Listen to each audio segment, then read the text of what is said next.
Now that you know how to differentiate logarithmic expressions, I'm excited to show you a new tool for differentiating expressions that are very complicated. Logarithmic differentiation is a technique to use for when you are differentiating a very complicated function, differentiating a very complicated function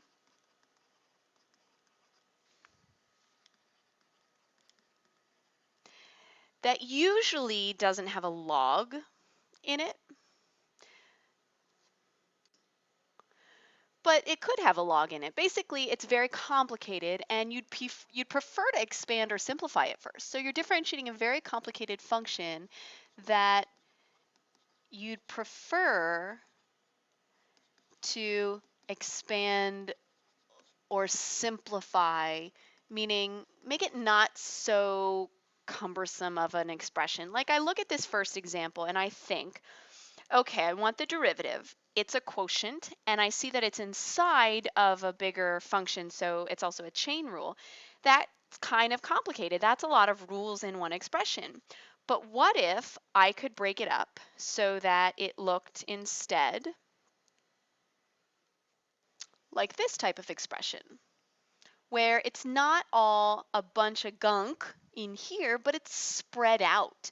Well, I can spread it out if it had a log in front of it, like in this problem. This one, however, of our first examples, doesn't have a log in it, so I can't spread it out like I can with the log expression.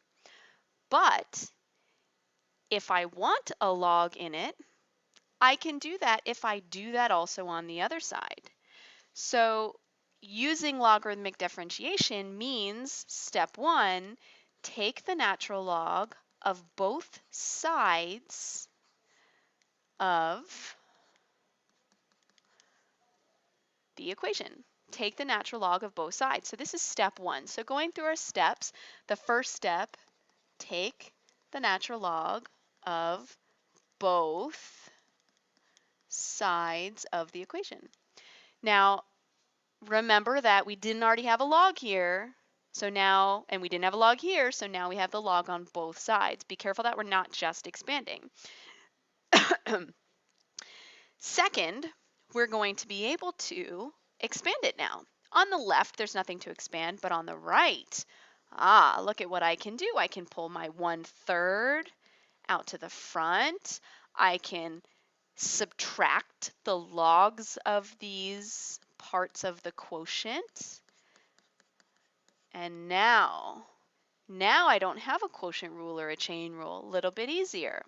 So let's record the steps. Step 2, expand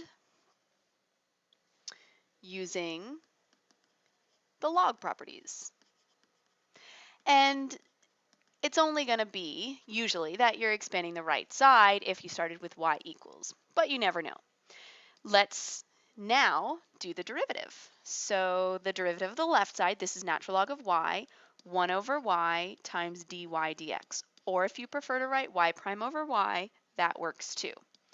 On the right side, we'll do our derivative. Now, I picked the same log problem that was in the previous video. So if you've forgotten how to do that one, or you were watching this video before the other one, go back to the previous video and watch how to do the derivative of this, because I'm just going to use what we did in the other one. So I'm going to write this as 2 over 3 times x minus 1, x plus 1. Now if we go back to the problem that we did in the previous video, it was x minus 1 and x plus 1 was our common denominator. I wrote it as a difference of squares because it was much simpler to write.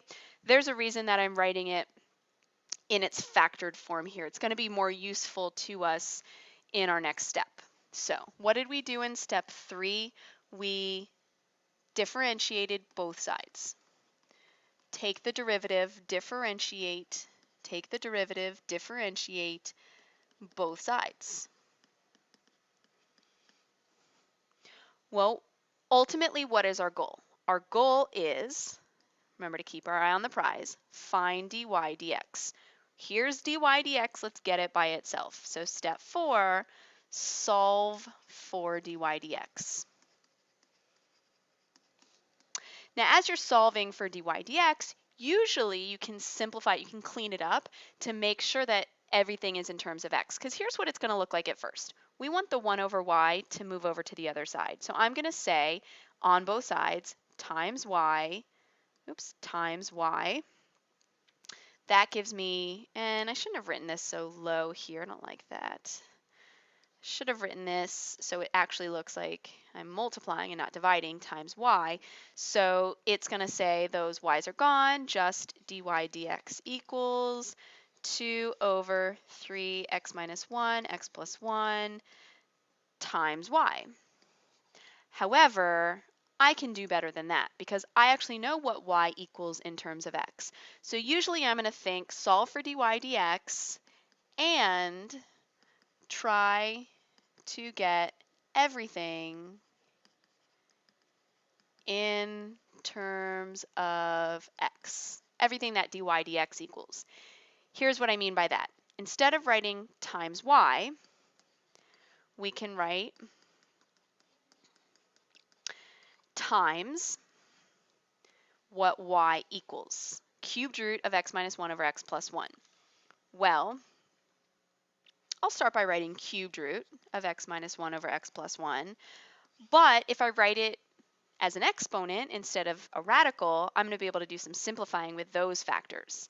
So let's find a little bit more space right here, and we'll write this as 2 over 3x minus 1x plus 1. This is the cubed root, so x minus 1 to the 1/3 over, again, cubed root, x plus 1 to the 1/3. Well, look at what we have here at x minus 1 and another x minus 1. This is x minus 1 to the first. Subtract the exponents. We get x minus 1, 1 minus 1/3 is 2/3. And here's an x plus 1 to the first. Now these are on the same side of the fraction, so 1 plus 1/3 is 4/3. And this is a much prettier answer. I encourage you to go to the cleanest answer if you can in these problems.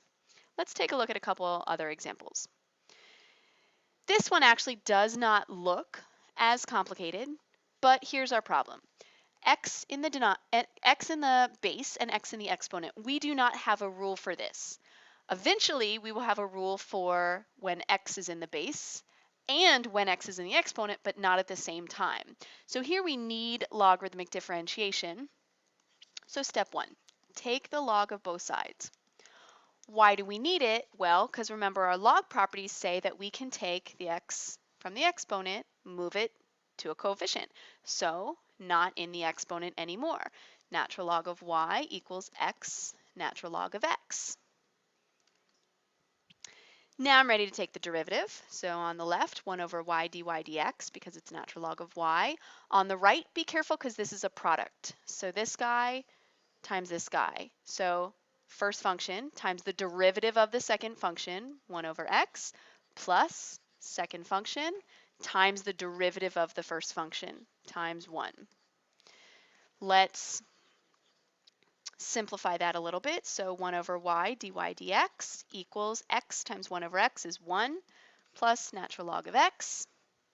Finally, multiply this side times y. We can do better than that because look at what y equals. So ultimately our dy dx is 1 plus natural log of x times what y is, x to the x.